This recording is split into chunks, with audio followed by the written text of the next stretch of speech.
हमारे पास क्वेश्चन है, question number second. यदि किसी धनराशि पर 8% वार्षिक दर से 2 वर्ष के चक्रवृद्धि ब्याज और साधारण ब्याज का अंतर 240 है तो धनराशि ज्ञात कीजिए। हमें बताना धनराशि ज्ञात कीजिए और हमारे पास 8% दिया गया। तो हमारे पास जो 8% का वैल्यू होता है, 8% का वैल्यू होता है 2/25। 8% का वैल्यू 2/25 है और हमें 2 वर्ष का बात किया गया है। 2 वर्ष, 2 वर्ष का मतलब इसमें हम मल्टीप्लाई कर देंगे 2/25, तो हमें यहाँ से वैल्यू मिल जाएगा 4/25। तो हमारा जो ये वैल्यू है 4, ये हमारा होता है डिफरेंस। डिफरेंस तो हमें डिफरेंस 4 दिया गया और यहाँ डिफरेंस हमें दिया गया 240।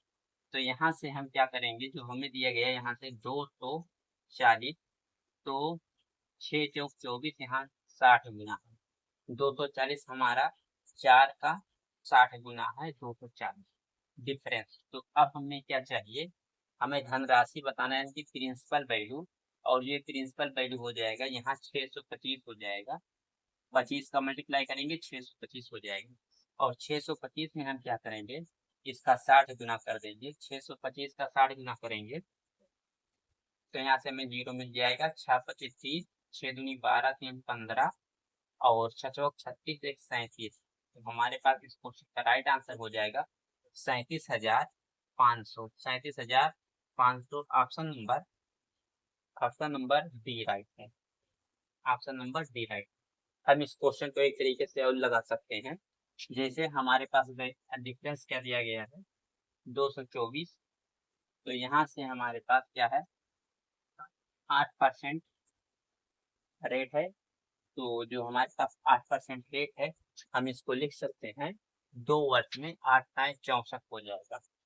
2 वर्ष का 8% है, 2 वर्ष हम लिख लेंगे तो यहाँ समय मिल जाएगा क्या 64%। 64% का वैल्यू हमें दिया गया है 240। तो अब हम देख लेते हैं ये कितना गुनी है। यहाँ से इसको हम देख रहे हैं कितना गुनी है, तो यहाँ से हमें मिल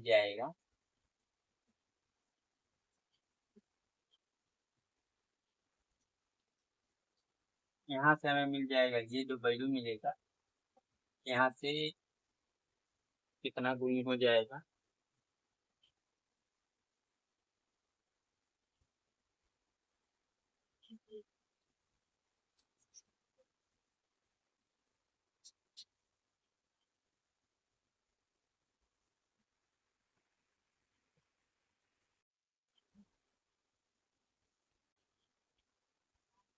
हमारे पास क्वेश्चन है। यदि A6B59 को 9 से को A² + 2B का न्यूनतम संभावित मान ज्ञात कीजिए। तो अब हमारे पास ये वैल्यू दिया गया है A6B59 और हमें 9 से इसे विभाजित, तो 9 से तो ये विभाजित हो जाएगा और बचेगा क्या A+B, और यहाँ से 6×5 = 11, यहाँ से 11 बचे। 11 को हमें 9 से विभाजित करना है, तो हम इसमें ए या बी के दर पे क्या रख दें कि जो 9 से विभाजित हो जाए, तो ए और या बी के दर पे हम 7 रख सकते। तो ए या बी के वैल्यू हम 7 रखेंगे तो ये 18 हो जाएगा और 18 जो 9 से पूर्ण विभाजित हो जाएगा। तो अब हमें मिल गया यहाँ से ए और बी की जो वैल्यू मिलेगा वो 7। तो हम यहाँ 7 लिख सकते हैं, 1+6 = 7। तो ए का वैल्यू हमारे पास 1 है और बी का वैल्यू हमें 6 है। हम इसके इस इक्वेशन में रख देंगे A² + 2B। तो यहाँ रखेंगे A² + 2B में, तो हमें यहाँ से मिल जाएगा A का स्क्वायर प्लस 6 × 2 12 और 1 13। तो हमारे पास जो राइट आंसर हो जाएगा वो 13। तो यहाँ हमें कहा था न्यूनतम संभावित मान कितना होगा, तो न्यूनतम संभावित मान हमारे पास 13 होगा और ऑप्शन नंबर सी इस क्वेश्चन का राइट है।